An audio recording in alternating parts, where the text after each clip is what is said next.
Hello everyone, welcome to our YouTube channel the Hybrid Chemistry. आज की ये जो पर्टिकुलर वीडियो है हमारी एचपीएससी असिस्टेंट प्रोफेसर की जो वैकेंसी निकली थी 24-25 की, इस वैकेंसी के ऊपर है। इस वीडियो के अंदर हम डिस्कस करेंगे इस वैकेंसी के लिए एलिजिबिलिटी क्या है, कि यानी कि कौन इसके लिए अप्लाई कर सकता है। अप्लाई कर सकता है तो उसको फॉर्म कैसे फिलअप करना है, और दूसरी चीज उस फॉर्म को फिलअप करते हुए किन किन बातों का हमें ध्यान रखना है। यानी कोई सर्टिफिकेट अपलोड करना है तो वो किस डेट का अपलोड करना है, कोई फोटो अपलोड करनी है तो वो किस तरीके की अपलोड करनी है, ठीक है। मार्क्स अगर डिटेल भरनी है तो वो किस तरीके से भरनी है, उसके ऊपर ये कंप्लीट हमारी वीडियो रहेगी, ताकि हमारा फॉर्म रिजेक्ट ना हो। क्योंकि एट द एंड जब लास्ट इंटरव्यू तक पहुंचती हैं फिर एचपीएससी के द्वारा अगर उसमें कुछ एरर रह जाता है, यानी कि सर्टिफिकेट आपने गलत अपलोड कर दिया, तो वहां पर भी आपको क्या कर दिया, रिजेक्शन लिस्ट में डाल दिया जाता है, फिर आपको एक्सप्लेनेशन वगैरह देनी पड़ती है। तो ये समस्या आए ही ना। इसके ऊपर एक कंप्लीट वीडियो है हमारी, जिसके अंदर हम प्रॉपर तरीके से डिस्कस करेंगे, ठीक है। तो लास्ट तक हमारे साथ बने रहिए इसके साथ। तो चलिए शुरू करते हैं वीडियो को। तो सबसे पहले बात कर लेते हैं साइट कौन सा है, यानी कि साइट और पोर्टल कौन से है। हमने साइट की बात करूं तो हरियाणा पब्लिक सर्विस कमीशन की साइट है। इस साइट पर जाएंगे, ठीक है। फिर उसके एडवर्टाइजमेंट सेक्शन में जाएंगे, वहां पर आपको एक कोरेंडम के आगे लिंक दिया हुआ मिलेगा, ठीक है। कोरेंडम होगा असिस्टेंट प्रोफेसर का जो न्यू लॉन्च हुआ, उसके आगे लिंक मिलेगा। ये लिंक होगा, इस लिंक के ऊपर आप क्लिक करोगे। क्लिक करते ही आपका क्या आ जाएगा, पोर्टल खुल जाएगा। जो पोर्टल खुलेगा वो कुछ इस तरीके का खुलेगा जो आपको यहाँ पे दिखाई दे रहा है, ठीक है, रजिस्ट्रेशन का, ठीक है। ये पोर्टल आपको वहां मिल जाएगा। फिर इसके अंदर आप रजिस्ट्रेशन कर सकते हो, जो भी डिटेल आपको भरनी है, ठीक है। उसके बाद आगे बात करते हैं अपन, तो एलिजिबिलिटी की बात करें तो एलिजिबिलिटी इस के लिए अप्लाई करने के लिए एलिजिबिलिटी क्या है भाई। पहली एलिजिबिलिटी है कि आपका गुड एकेडमिक रिकॉर्ड होना चाहिए, ठीक है। अब गुड एकेडमिक रिकॉर्ड होता क्या है उसके बारे में हम बताएंगे। दूसरी चीज है आपके पास मास्टर डिग्री होनी चाहिए विद 55% एटलीस्ट। ये सारी हम यूआर कैटेगरी के लिए बात कर रहे हैं। किसी में अगर रिलैक्सेशन है तो उसमें 5% का रिलैक्सेशन रहेगा, वो हम बता देंगे किस किस के अंदर है, ठीक है। पहले हम जनरल कैटेगरी के लिए बात करने हैं, ओपन जो कैटेगरी होती है उसके लिए की भी क्या एलिजिबिलिटी है, ठीक है। गुड एकेडमिक रिकॉर्ड होना चाहिए। अब गुड एकेडमिक रिकॉर्ड क्या होता है इसको हम आगे बताएंगे। और मास्टर डिग्री विद 55%, यानी जिस सब्जेक्ट के अंदर आप असिस्टेंट प्रोफेसर बनना चाहते हो उस सब्जेक्ट के अंदर आपकी मास्टर डिग्री होनी चाहिए, और उसके अंदर आपके 55% मार्क्स होने चाहिए।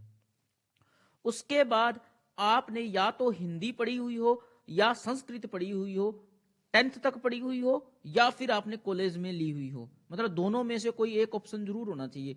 जनरली आप 10th तक पढ़ लेते हैं हिंदी, ठीक है। अगर किसी ने 10th में हिंदी नहीं पढ़ी है तो उसके कॉलेज में पढ़ी हुई होनी चाहिए, ठीक है। तभी आप इसके लिए एलिजिबल हो, हिंदी या फिर संस्कृत दोनों में से एक, ठीक है। चौथी चीज है आपके पास नेट होना चाहिए, चाहे यूजीसी का हो चाहे सीएस, साइंस वालों के लिए सीएसआर का, ह्यूमैनिटीज के लिए यूजीसी का नेट। अब ये नेट है, अगर किसी के पास नेट नहीं है तो उसने पीएचडी कर रखी है तो वो भी एलिजिबल है। नेट नहीं है तो पीएचडी कर रखी है तो वो एलिजिबल है, पर वो पीएचडी उसकी यूजीसी की गाइडलाइन के अकॉर्डिंग होनी चाहिए। जैसे कि भाई 2 external viva, 2 seminar, 2 research paper, जो गाइडलाइन दी हुई। अगर उसने फॉरेन यूनिवर्सिटी से पीएचडी कर रखी है तो टॉप 500 के अंदर, वो टाइम्स नाउ के कुछ रैंकिंग होती है ना, 4-5 उन्होंने मेंशन कर रखी है, उसके अकॉर्डिंग 500 के अंदर उसकी रैंकिंग होनी चाहिए उस यूनिवर्सिटीज की, ठीक है। तो अब तक हमने क्या देखा, गुड एकेडमिक रिकॉर्ड होना चाहिए, मास्टर डिग्री विद 55% होनी चाहिए, और हिंदी या संस्कृत की नॉलेज होनी चाहिए, यानी आपने पढ़ा हुआ होना चाहिए, या तो मैट्रिक तक पढ़ा हुआ होना चाहिए या फिर आपने हायर एजुकेशन में पढ़ा हुआ होना चाहिए। और एज लिमिट आपकी इसके लिए क्या रहेगी, एज लिमिट की बात करूं तो एज लिमिट रहेगी आपकी 21 से 42 साल, यानी मिनिमम 21 साल। अब ये एज कब तक डिसाइड होगी वो भी हम बात करेंगे, भाई 21 साल कब से लेनी है और 42 साल कब तक लेनी है, ठीक है। ये चीज भी आपको ध्यान में रखनी है। अब बात करते हैं सबसे पहले गुड एकेडमिक रिकॉर्ड का मीनिंग क्या है। जैसे हमने बात करी भी गुड एकेडमिक रिकॉर्ड क्या है, तो गुड एकेडमिक रिकॉर्ड का मतलब है जैसे आपने 4 चीजें होती हैं, 10th, 12th, graduation, post graduation, यानी 4 हो गए, 10th करी, 12th करी, ग्रेजुएशन करी, पोस्ट ग्रेजुएशन करी, ठीक है।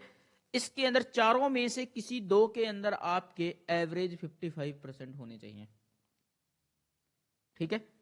एवरेज आप कैसे निकालोगे, एवरेज निकालना है तो आपको जितने भी, जैसे मान लो आपके ग्रेजुएशन के अंदर 50% आए, पोस्ट ग्रेजुएशन के अंदर 60% आए, तो आप एवरेज निकालने के लिए उसके जो नंबर होंगे ना, ग्रेजुएशन में मान लो 500 नंबर आए 600 में से, पोस्ट ग्रेजुएशन में 700 नंबर आए 800 में से, तो 700 प्लस 500 1200, 800 प्लस 600 1400, 1200 को 1400 से डिवाइड कर दोगे तो उससे जो बैलेंस निकल के आएगा, यानी मैक्सिमम मार्क्स ऐड करने हैं, टोटल नंबर ऑब्टेन्ड ऐड करके इनको डिवाइड करके एवरेज निकल के आपका आ जाएगा।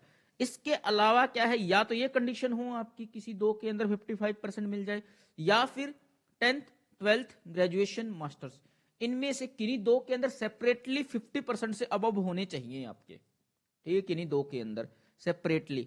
अब इसमें तो चल जाएगा एवरेज लेना, किसी में एक में 45 भी हुआ, एक में 60 है, तो वो एवरेज आके 55% से ऊपर हो जाएगा।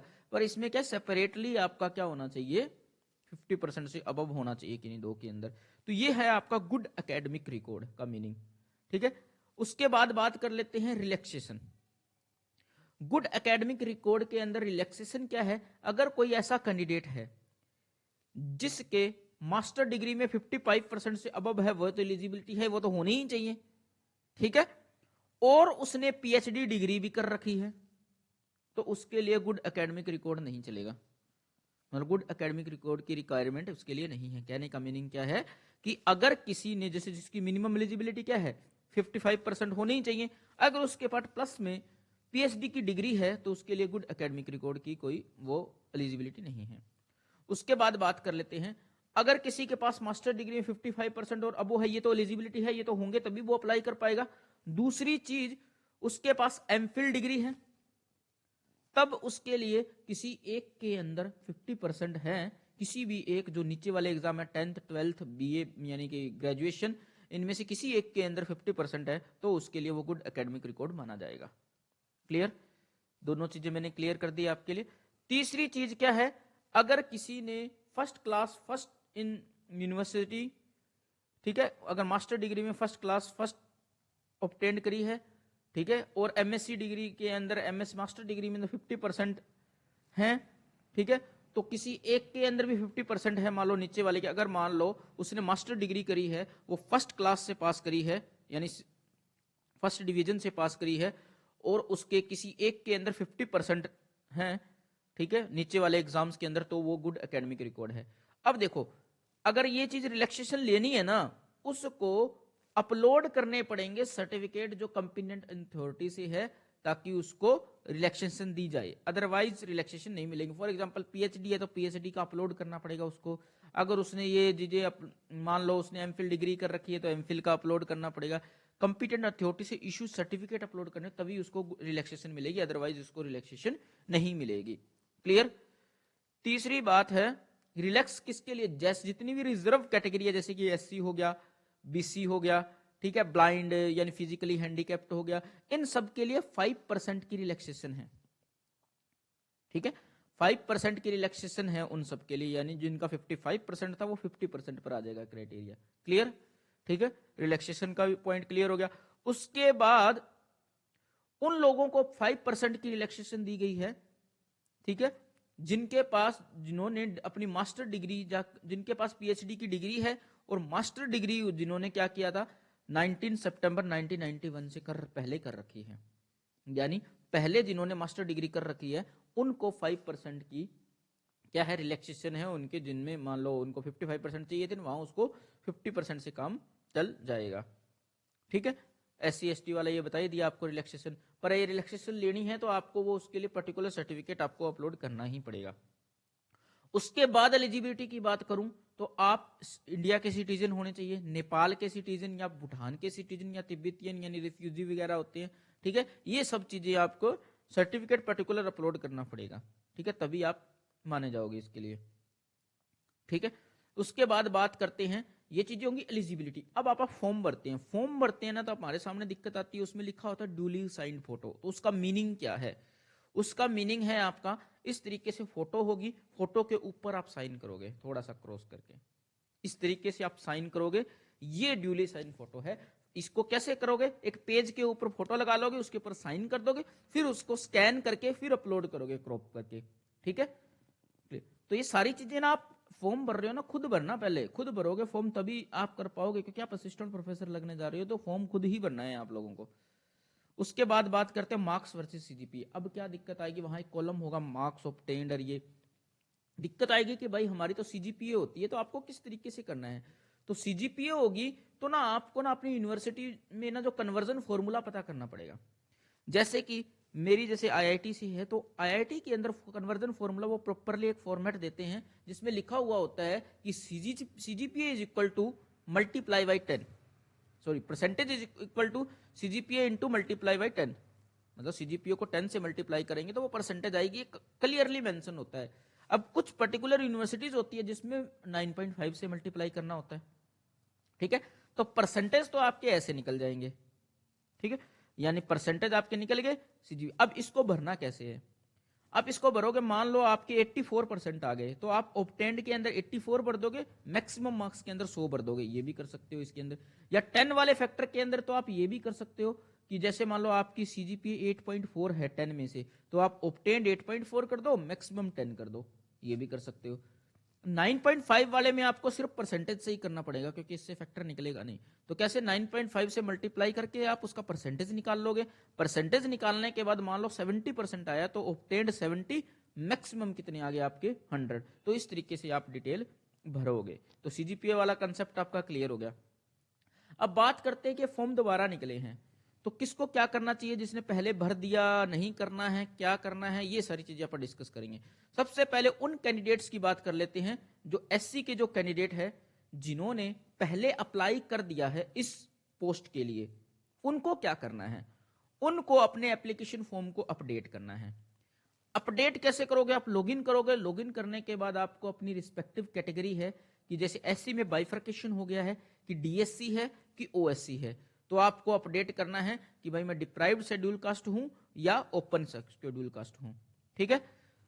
अगर वो डीएससी कैटेगरी के अंदर आ रहा है अब अपडेट, तो उसको लेटेस्ट सर्टिफिकेट अपलोड करना है, लेटेस्ट यानी कि अभी का सर्टिफिकेट बनवा के डीएससी का वो अपलोड करना है, ठीक है। अगर किसी का पुराना बना हुआ है तो वो नहीं चलेगा, ये चीज ध्यान दे लेना, ठीक है। यानी सर्टिफिकेट इस डेटेड के बाद का ही होना चाहिए, ठीक है। क्लियर, ये कंसेप्ट क्लियर हो गया कि एससी कैटेगरी के अंदर जिसने पहले अप्लाई कर रखा है उसको क्या करना है, उसको अपनी कैटेगरी अपलोड करनी है। अगर वो डीएससी कैटेगरी चूज करता है तो उसको डीएससी को क्लेम करने के लिए आपको इस डेट के बाद का सर्टिफिकेट अपलोड करना है, यानी फ्रेश सर्टिफिकेट अपलोड करना है। अगर वो ओएससी कैटेगरी सिलेक्ट करता है यानी ओपन कैटेगरी सिलेक्ट करता है तो उसका पुराने वाला सर्टिफिकेट चल जाएगा, अगर उसने पहले अप्लाई कर रखा है तो चल जाएगा उसका। पहली कंडीशन क्या है, पहले अप्लाई किया हुआ होना चाहिए, तभी पुराने वाला चलेगा। क्लियर, ठीक है।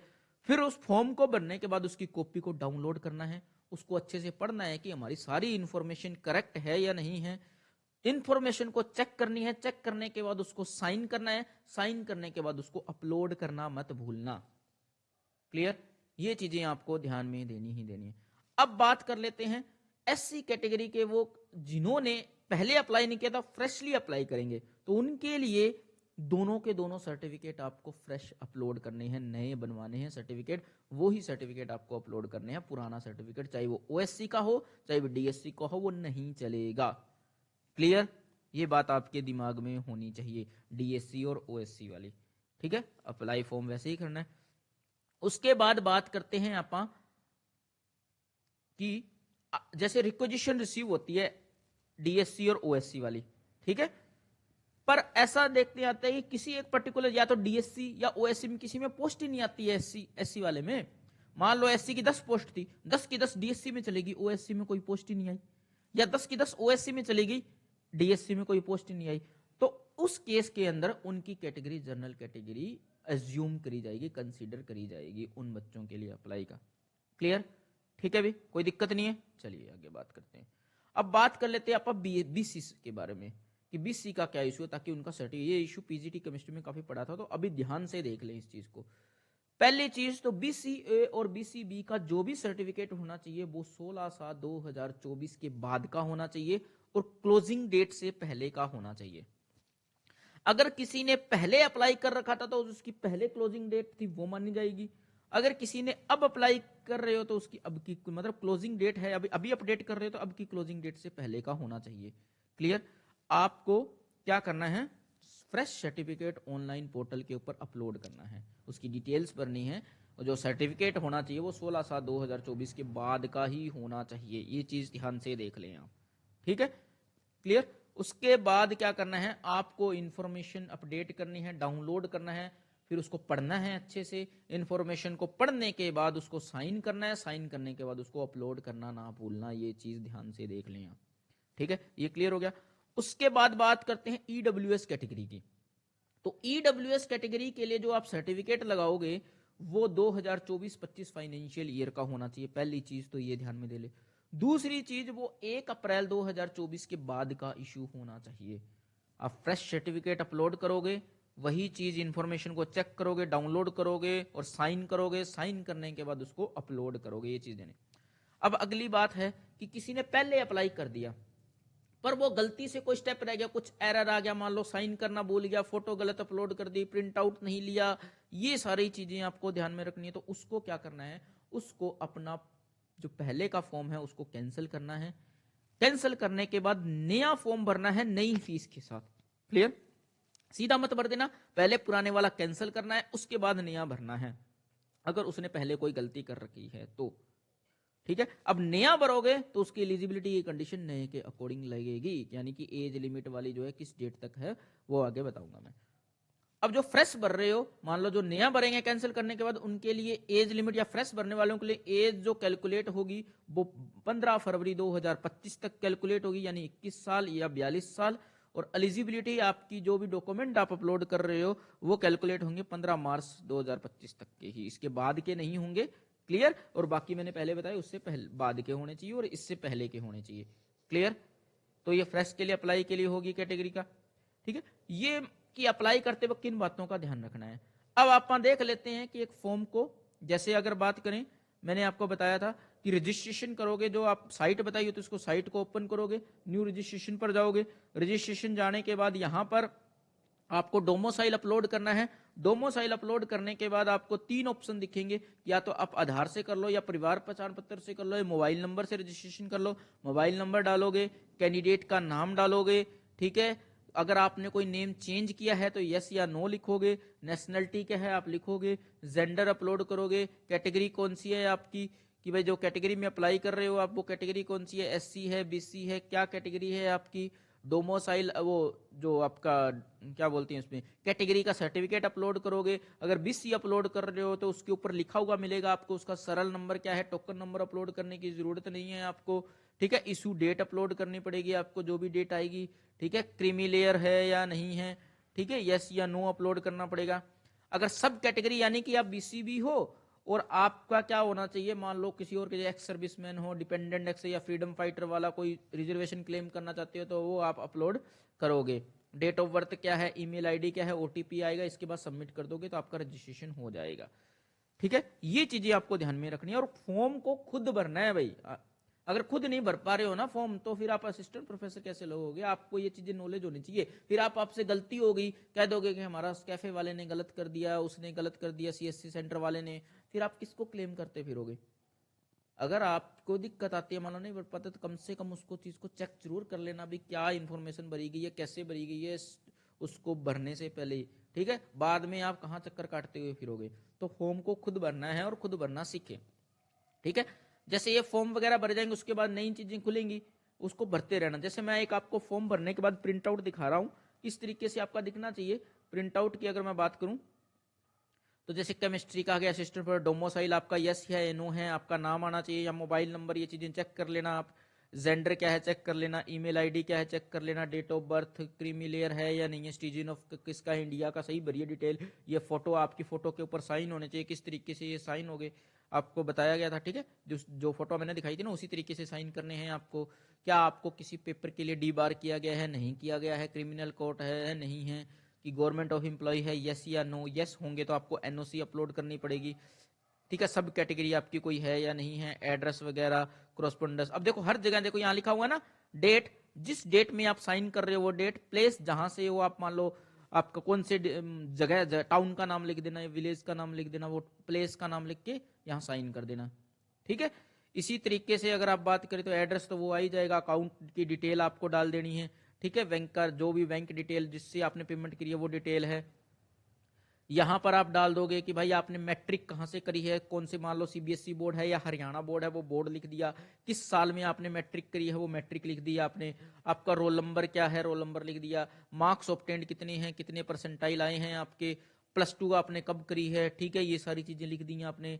फिर केमिस्ट्री ग्रेजुएशन, मान लो ग्रेजुएशन इन केमिस्ट्री आपने कब करी है, क्वालिफाइंग, ठीक है, ग्रेजुएशन इन आपकी केमिस्ट्री ऑनर्स है क्या है, ये सारी चीजें आपको भरनी है, ठीक है।